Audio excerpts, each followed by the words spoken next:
Grace Auburn Church, thank you for joining us again today on the Grace Auburn Church podcast. My name is Lee, and it's my pleasure to host on today's podcast as we resume a series on why would you want to work for the church, to have my friend Kelly Sommer with me today. Kelly, welcome to the podcast. Thank you for having me. So we have, over the course of the life of the church, as the church has grown, we make the statement consistently that the Lord brings the right people at the right time to serve his church. And that's not true just of Grace Auburn Church. That's true of the church, universal, worldwide, throughout all time. God strategically moving people, rearranging families, vocations, careers for the purpose of his glory and the growth of his church. And that's abundantly true and clear when people join not only a church as members, but also, and maybe even to another degree, when they as members join that church's staff team. You and Jack have a lot of irons in the fire here, so to speak, in terms of kids deeply involved in a children's ministry. You've both served back there. Jack has served as elder for a number of years now, served as construction chair for far too many months at this point at Skyway Drive. And you've got a lot of ways we could begin this conversation. But I think before we get to today, I'd like for those that don't know you and how lovely a friend you are and all of those things, I'd love for you to share just a little bit of y'all's story coming into Grace Auburn. You can go backwards as far as you'd like to in terms of you and Jack and the day that he swept you off your feet and all of those things, or just your journey back into Auburn and into Grace Auburn. So share a little bit about your story, a little bit about how you guys made it to Grace Auburn Church. Yeah, so Jack and I have been married since 2012, and he actually recorded a podcast episode in your Shepherding the Church series. Yes. He does a much better job articulating how we got to Grace Auburn. So if you haven't listened to that, it's better. But suffice it to say, we moved back into town to be close to family, and we're just looking for a church community. So we came from a really healthy community back in Marietta, Georgia, and it really taught us how gospel community works. And so we kind of just heard about Matt Dean starting a new church and showed up, and from the early days at Ross House, yes, it just really captured our hearts and taught us how authentic gospel community can be such a blessing. Yeah. So we have 4 kids, and we homeschool the oldest 3, and so just needed help from grandparents, and that's how we ended up here. Yeah. So No shame in moving home for help. not Absolutely at all. not. When you guys talk about, and I know we've had a lot of conversations about your church experience in Atlanta, what were the high water marks, so to speak, of, and I'm thinking more for someone who's listening to your story, you hear gospel community, you hear, sometimes people hear words and like, I don't really know what that means. What specifically, or maybe several specifics of things that when you left or when you were talking about moving back here with Jack, you're like, hey, if we don't find this, we're moving on. Or if this isn't true of the church we find, then we need to keep looking. Is there anything specific that you could share on that? Well, I remember a very specific instance. It was our first Sunday at our previous church. It was Grace Community Church in Marietta, Georgia. It was our first Sunday, and after the service, we were headed out the door. And there was a gentleman across the room who we made eye contact, and we could see him beelining toward us. Yeah. And there are tons of people between us. We're trying to get out the door. Yeah. He legitimately puts his hand out to hold us back from leaving the building. Yes. All the way across the room, had sprinted over because he knew we were new to the church. Yeah. He recognized a new face. Sure. And that has always stuck out. They ended up being great friends of ours, and that has always stuck out to us as a pivotal moment in our journey to Grace Community Church, because they just welcomed really well. They they sought out how to be hospitable. Yeah. And that was the main thing that Jack and I were looking for, so much so that when we formally joined Grace Auburn and started the process, when we moved to Trinity Lutheran, we headed up the hospitality team. Yes, you did. Because we were really passionate about welcoming people really well. Yeah.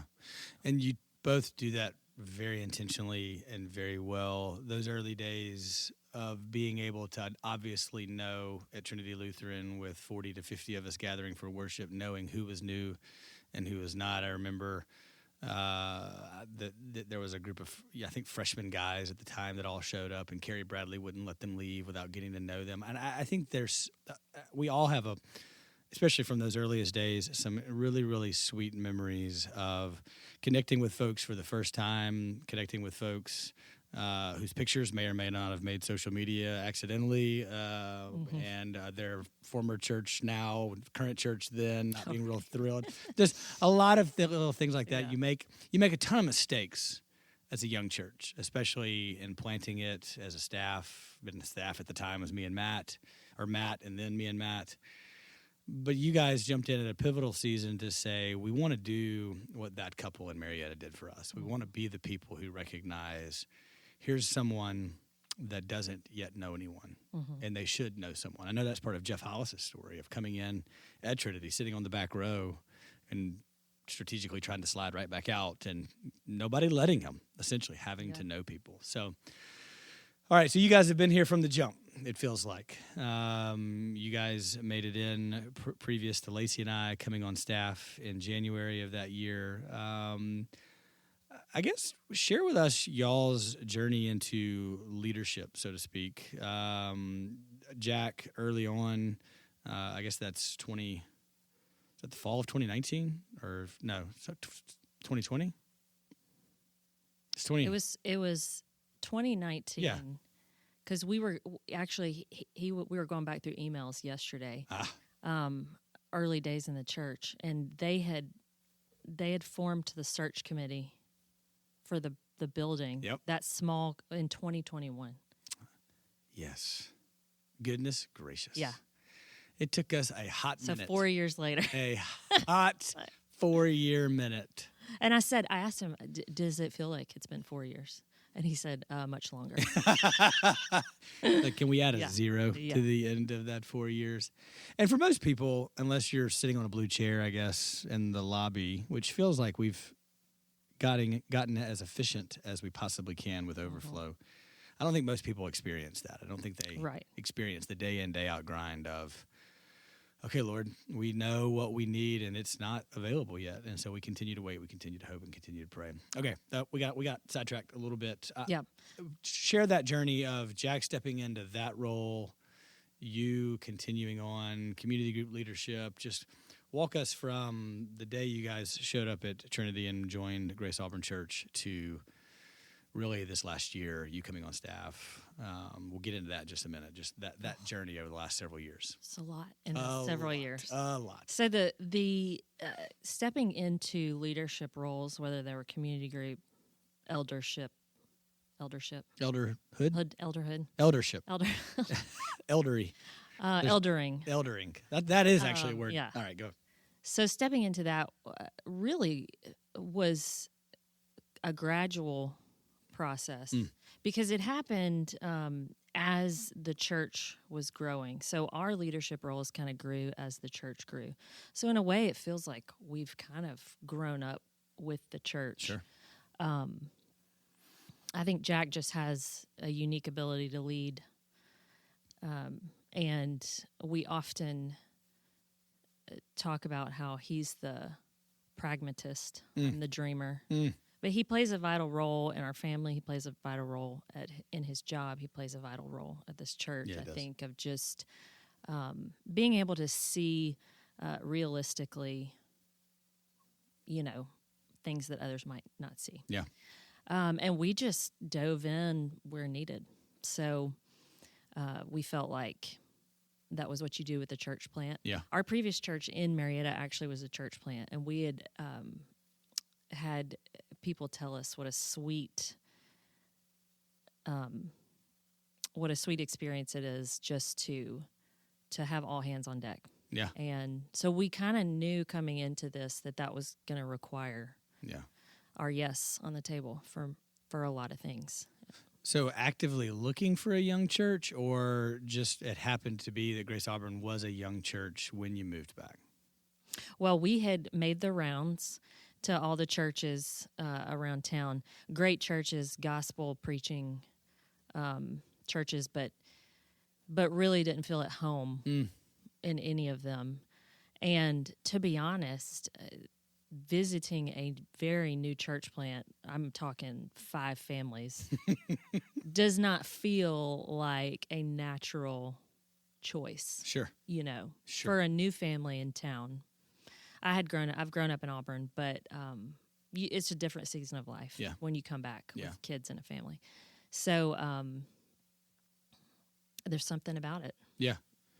Just we felt at home the minute we walked in those doors, and I can remember clear as day having sandwich platters, probably from Sam's, and cookie trays, and my kids racing through the halls at Ross House stealing cookies before the dinner had been eaten. Yeah. And us getting on to them. And then Elizabeth was a baby, and she was in her car seat the entire gathering. Yeah. So those small core memories, something about them. Wow. All right, anything else about that season? Anything else about y'all's history y'all's history previous to Auburn, coming into Grace Auburn, the Lord making it very clear that not only was this the place for you and your family, but it was a place that you and your family had much to give and much to offer and much joy to bring into the life of the church before we kind of pivot into you now being on staff?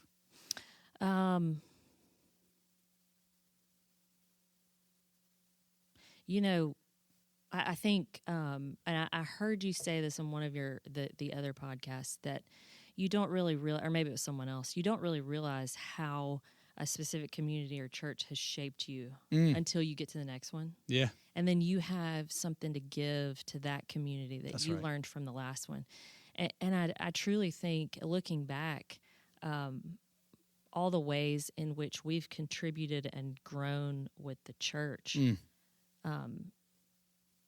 was shaped by our previous experiences. I love that. And it's a sweet reminder that the Lord writes our stories over time. And you don't automatically go into a church building sometimes and know what you need to do, know who you need to meet, where to go. Yeah. But He allows us to look back and see those Ebenezer moments in our life. That's so sweet, especially when you show up and you're just happy to be there with 3 or 4 kids and we made it on time. And then on our end of things, you're like, I don't even know what we don't know and what we need yet. We talk a lot about first-generation mindset as a church, and the earliest days of a church plant are absolutely that of whatever it takes, full ownership. I'm expecting to sacrifice. I'm not looking for my comfort. I'm looking for ways that I can be stretched and grown and give and kind of shoulder the weight together. And you and Jack have modeled that so well. When I think about adding to our membership or adding to our staff team in these days, many of the stories of examples that I tell include you and Jack. They include your willingness. They include your desire. And you and I could both think of the same, 4 or 5 families that are still here today that were willing to say, you know what, this should cost of us. This shouldn't be something where I show up and only receive. Though I'm going to receive along the way, I'm primarily here because I'm known and loved by the Lord, and I want to know and love other people. And you guys have done that so wonderfully. So thank you. Let's think about working here at Grace Auburn Church. Obviously, as our church grows, our staff team grows with it.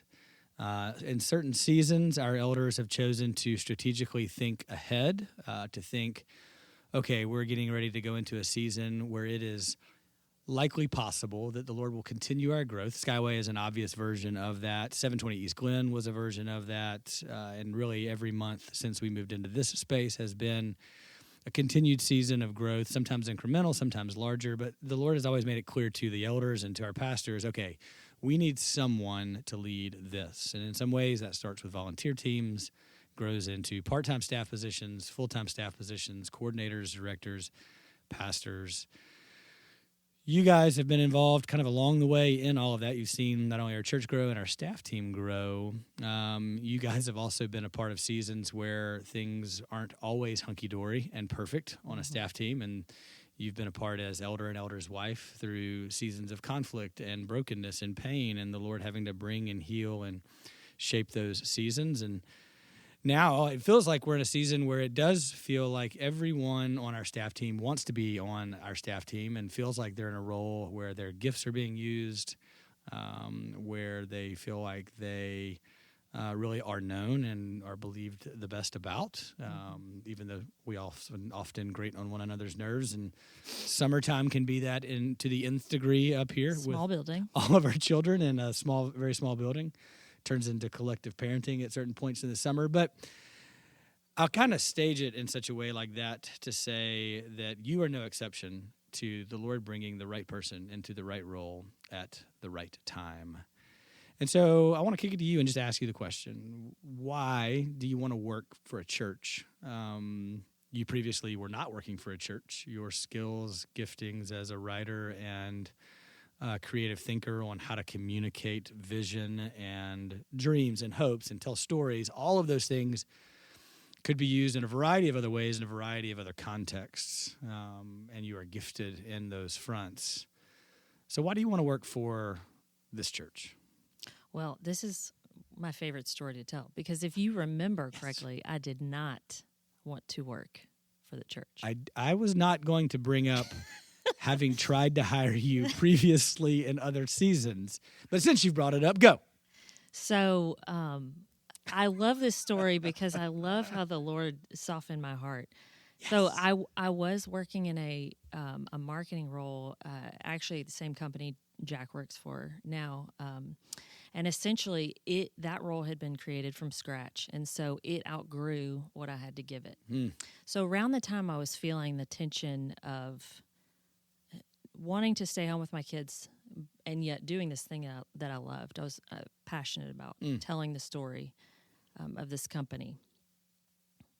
You had come, I think you or Jack, there were whisperings about whether or not I might want to come work for the church. Yeah.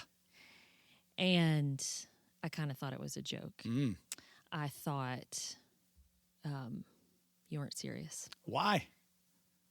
Well, I don't know. All right, keep it going. So then, but I'll never forget the next time that it was talked about. It was at a tailgate, and I think that you and Jack had been discussing it over to the side, and we got in the car to go home that day, and he said, Lee, they're serious about this. Yeah. And I looked at him and I said, absolutely not.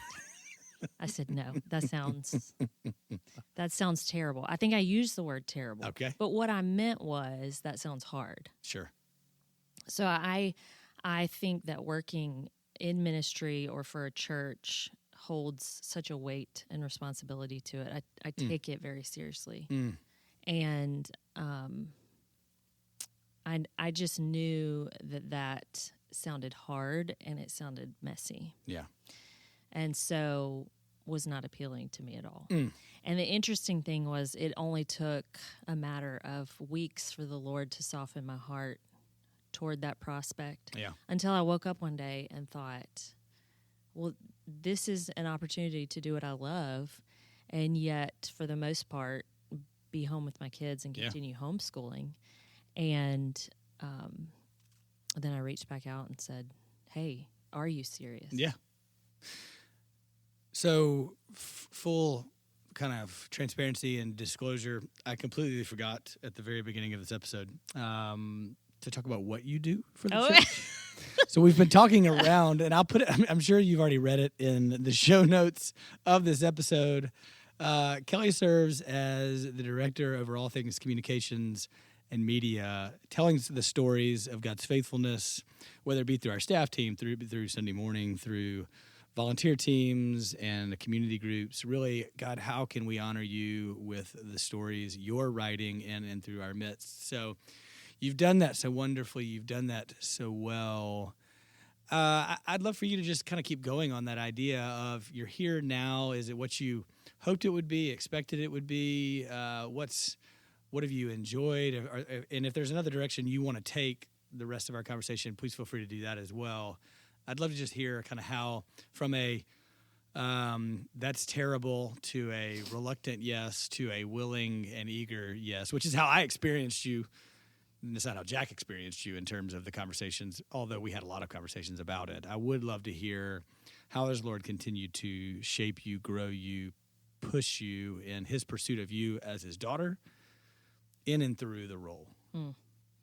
Yeah, you're going to make people listen to half the episode before they find out what I do. We'll put it in the description. They'll have at least been able to read it, if not having heard it. That's a marketing tactic. I'm actually glad that we're doing this. I've been in the role for about 7 months now, which is crazy. And I'm glad we waited, didn't intend to do that, but I finally feel like, well, not finally, but I feel a little bit more comfortable in the role, confident, like I know the direction we're headed. It's exciting because we're moving into a new building, so there's all kind of different aspects of marketing and communications that go along with that. I didn't know it at the time back in early fall when I started in the role, but our family was about to step into a season of sanctification and just having young kids, caring for family members at the same time. Just a place where I needed some hands to hold mine up, pretty much. And I did not expect to have that to the degree that we did when I came into the role. I mean, first weekend, sitting in staff, I just had this overwhelming peace that this was going to be a place of rest, a place of peace for me specifically during this season. And that's proved true. We had another layer of community that I actually didn't know was possible. Being so ingrained in the church from its inception to now, I had no idea how this was going to impact our family, even at home. Impact my extended family as well. And so, I have taken on the role of telling the story of Grace Auburn and kind of what makes up the DNA of our church and our people. And it's really fun because we got to experience it from the beginning.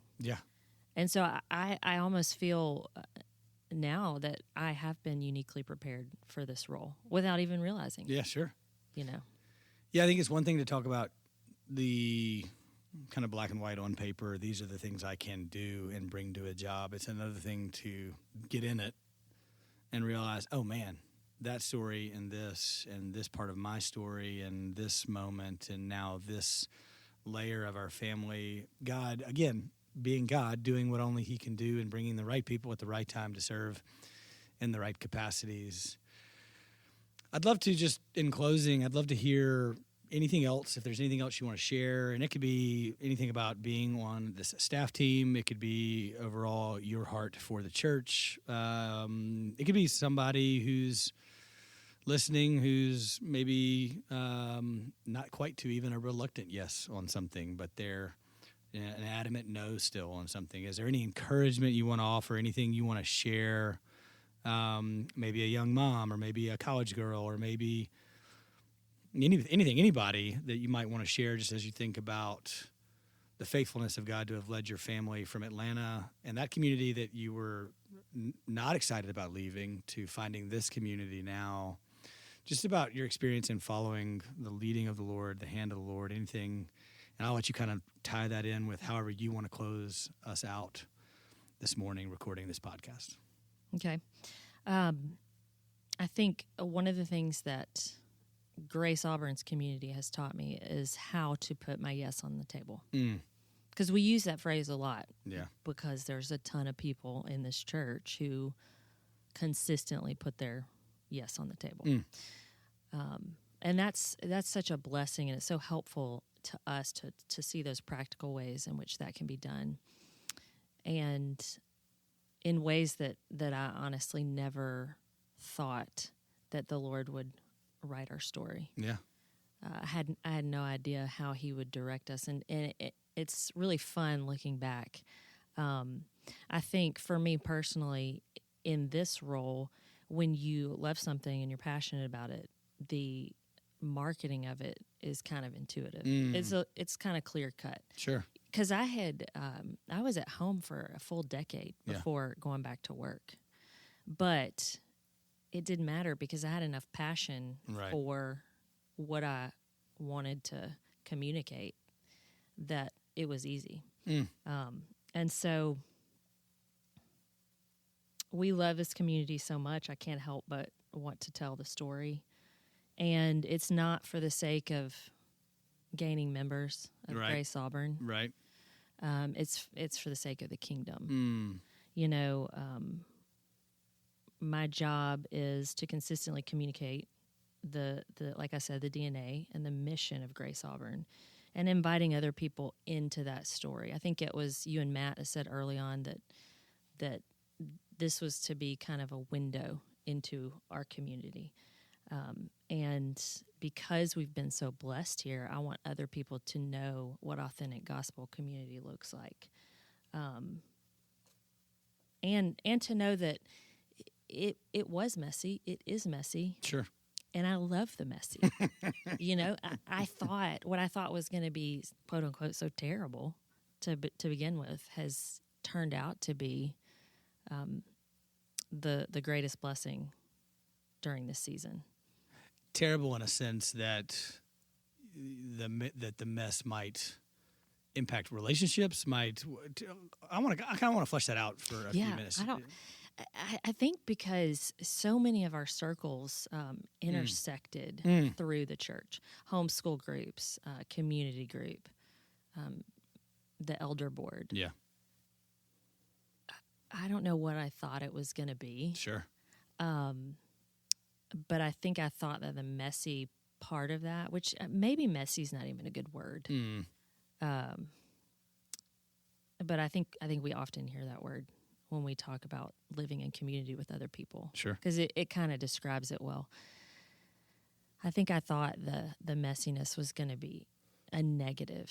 Got it. I did not understand how it could be a positive. It can be a positive in that the Lord uses that to sanctify us. He uses that to teach us, to help us impact other people. You know, yeah. Yeah. Well, my friend, you do a great job with what you do here. You do a great job as a friend to my wife and to our family and to so many in this church. You do a great job opening that window a little wider and allowing people to see into the mess. We continue to be amazed. I continue to be amazed that people get an actual picture of what's going on in here and then want to come back. Mm-hmm. And they're like, okay, that doesn't. Somebody the other day, he thought he was going to offend me. And he said something about, I was asking him what drew him to Grace Auburn. He goes, well, it doesn't feel very polished. Yes. And I thought, I love that. I was like, man, you could offend a whole host of people, but it's not going to be me. No. It's not going to be me. So I appreciate I guess that's an almost negative way of thinking about authentic. Yes. Because authenticity is never really refined. Right. So thank you for doing such a good job opening that window a little bit wider, letting people see in. Yes. Well, it's my joy and pleasure, and I love it. On behalf of the Grace Auburn Church family, thank you for listening to the Grace Auburn Church podcast. If you'd like more information about partnering with us in our mission or ways that you can get connected, please go to our website, graceauburn.church.